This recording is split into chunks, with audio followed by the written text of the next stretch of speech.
All reminds me of the time when I went to an all-state chorus, South Carolina. All-state chorus in South Carolina. South Carolina.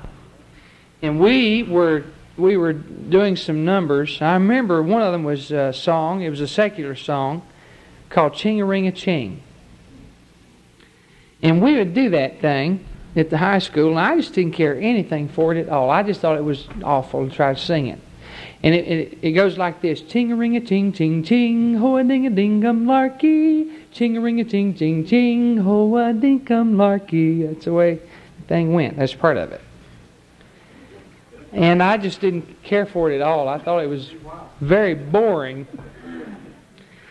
And we had a couple other things that we did, but I remember that one in particular I just thought was boring, and I just did not do it all. Well, we got down to that chorus, and we had Dr. Robert Page from Temple University. I think it's in Illinois. I don't know if he's still there, but he's the one who wrote There's a City Called Heaven that I haven't ordered for the choir, but I've wanted the choir to do for several years. But Dr. Page was at that workshop or that course or whatever, this meeting, and he was quite a conductor. He's an opera singer, an operatic tenor voice.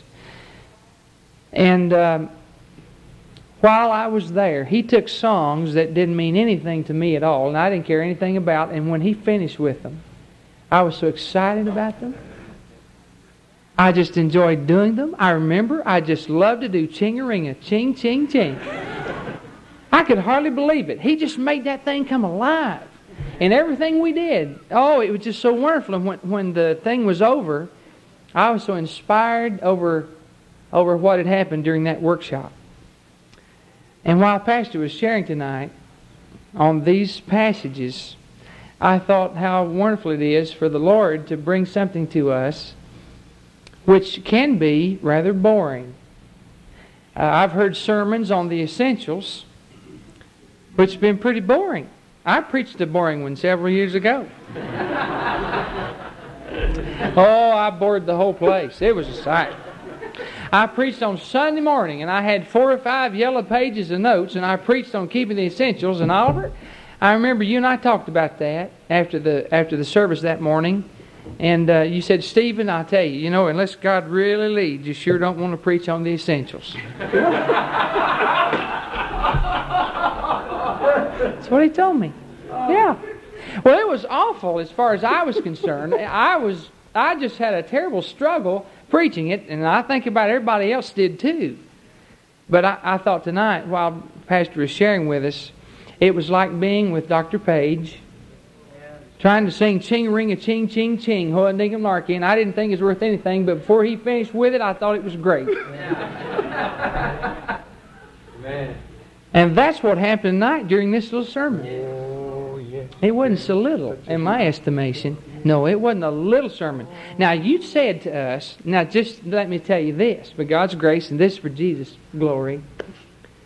But when He told us a while ago that He would just preach a few minutes, the Lord told me that He wouldn't be preaching just a few minutes. Yeah, Joanne Smith could tell you that. I knew it. See, just as soon as He said it, the Lord dealt with me. Years ago, she'd grin. If I'd say, well, I just have a little to say, yes, sir. I'd look back there and she'd be smiling. Yes, sir. She thought, uh-oh. Yeah. Well, but the Holy Spirit said, no, it wasn't going to work that way. It wouldn't work. See, what I really meant was that the nucleus of my thought was very simple. Right. It shouldn't take very many words, but really to get at it. To get it. And to get it shared to you took longer than what I thought. First time I remember failing God that I can ever remember after my conversion was in a hotel. I was traveling with a quartet, and I went to the restroom for a few minutes, and I remember the joy that was in my heart at that time. I was so thrilled with Jesus. I hadn't been saved very long, just maybe a couple months, even if it had been that long. And one of my delights was to witness to someone about Jesus. I was telling you all in the office tonight about that. And I went into the restroom, and some fellow was in there, and the Lord laid it on my heart to share a little bit of something with him. And the devil fought me so hard, and in some way talked me out of it. And I remember how I felt. Oh, Stephen.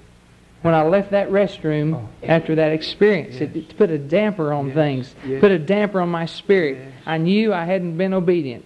Yes, sir. And it was quite an experience. Yes, sir. And I remember, and I'm sure you do too, all of you remember, how wonderful it's been when the Lord's helped you be obedient and witness to someone about what Jesus has done for you and what it's done, how it's thrilled your heart and put a spring in your step. And so I felt like tonight, as Brother was sharing, that it was a wonderful time. I really was thankful for this sharing, and I trust the Lord will help me be faithful to witness. Hallelujah. Hallelujah.